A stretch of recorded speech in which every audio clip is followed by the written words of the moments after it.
সালাম আলাইকুম। আজকে দেখাচ্ছি অসম্ভব মজার টমেটো দিয়ে তেলাপিয়া মাছ রান্না। আমরা প্রথমে এখানে আধা চামচ হলুদ গুঁড়ো, আধা চামচ মরিচের গুঁড়ো, আধা চামচ লবণ দিয়ে আমরা প্রতিটি মাছ খুব ভালো করে এভাবে মশলার সাথে মাখিয়ে নেব।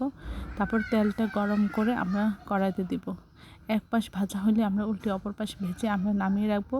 তারপরে এর মধ্যে আমরা দিয়ে দেবো পরিমাণ মতো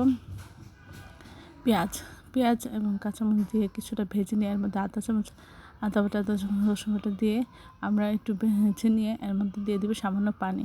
তারপরে দিব আধা চামচ হলুদ গুঁড়া, 1 চামচ মরিচের গুঁড়া, আধা চামচ ধনে গুঁড়া, আধা চামচ জিরে গুঁড়া, আধা চামচ লবণ দিয়ে প্রথমে মশলাটা আমরা খুব ভালো করে কষিয়ে নেব।